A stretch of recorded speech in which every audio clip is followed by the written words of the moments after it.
തുടരുകയാണ്. കണ്ണൂരിൽ കെ സുധാകരന് വേണ്ടി പോസ്റ്റർ പ്രചാരണം. മത്സരിക്കാൻ താൽപര്യമില്ലെന്ന് കെ സുധാകരൻ അറിയിച്ചതിനെ തുടർന്ന് മണ്ഡലത്തിൽ ആശയക്കുഴപ്പം തുടരുമ്പോഴാണ് പോസ്റ്ററുകൾ പ്രത്യക്ഷപ്പെടുന്നത്. കണ്ണൂരിൽ നിന്ന് അരുൺ പൂപ്പറമ്പ തയ്യാറാക്കിയ റിപ്പോർട്ടിലേക്ക്.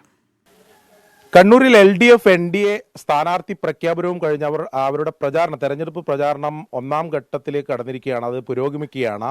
എന്നാൽ UDFന്റെ സ്ഥാനാർത്ഥി പ്രഖ്യാപനവുമായി ബന്ധപ്പെട്ട അനിശ്ചിതത്വം ഇപ്പോഴും തുടരുകയാണ്. കെ സുധാകരൻ വീണ്ടും കണ്ണൂരിൽ മത്സരിക്കുമോ ഇല്ലയോ എന്നുൾപ്പെടെയുള്ള കാര്യത്തിൽ ഇതുവരെ വ്യക്തതയുണ്ടായിട്ടില്ല. നേതൃത്വം സുധാകരനോട് മത്സരിക്കണമെന്ന ആവശ്യം ഉന്നയിച്ചിരുന്നു. എന്നാൽ അതിൽ ഇപ്പോഴും അനിശ്ചിതത്വം തുടരുകയാണ്. അതിനിടെയാണ് കണ്ണൂരിൽ വിവിധയിടങ്ങളിൽ കെ സുധാകരനെ വിജയിപ്പിക്കണം എന്നാവശ്യപ്പെട്ടുകൊണ്ടുള്ള ഇത്തരത്തിലുള്ള പ്രചാരണ പോസ്റ്ററുകൾ പ്രത്യക്ഷപ്പെട്ടത്. കണ്ണൂർ അഴീക്കോടും കണ്ണൂർ സിറ്റിയിലും മലയോര പ്രദേശങ്ങളിലും സമാനമായി ഈ പോസ്റ്ററുകൾ ഇങ്ങനെ പ്രത്യക്ഷപ്പെട്ടിട്ടുണ്ട്.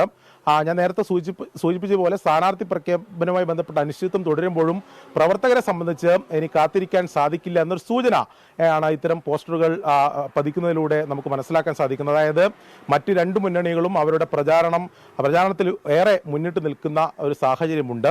എന്തായാലും കണ്ണൂരിൽ വിവിധയിടങ്ങളിൽ ഇത്തരത്തിൽ കെ സുധാകരനെ വിജയിപ്പിക്കണമെന്നാവശ്യപ്പെട്ടുകൊണ്ടുള്ള പോസ്റ്ററുകൾ പ്രത്യക്ഷപ്പെട്ടിട്ടുണ്ട്. ഞാനിപ്പോൾ നിൽക്കുന്നത് അഴീക്കോടാണ്. അഴീക്കോട് നമ്മൾ ദൃശ്യങ്ങൾ കാണുന്നത് പോലെ സുധാകരന് വേണ്ടിയിട്ടുള്ള പോസ്റ്ററുകളാണ് നമ്മളിപ്പോൾ കണ്ടിട്ടുള്ളത്. എന്നാൽ സ്ഥാനാർത്ഥി പ്രഖ്യാപനവുമായി ബന്ധപ്പെട്ട അനിശ്ചിതത്വം ഇപ്പോഴും തുടരുകയാണ്. കെ സുധാകരൻ കണ്ണൂരിൽ മത്സരിക്കുമോ എന്ന കാര്യത്തിൽ ഇതുവരെ ഒരു വ്യക്തതയും വന്നിട്ടില്ല. അഴീക്കോട് നിന്നും അഭിലാഷ് പള്ളിക്കരക്കൊപ്പം അരുൺ പൂപ്പറമ്പ, 24.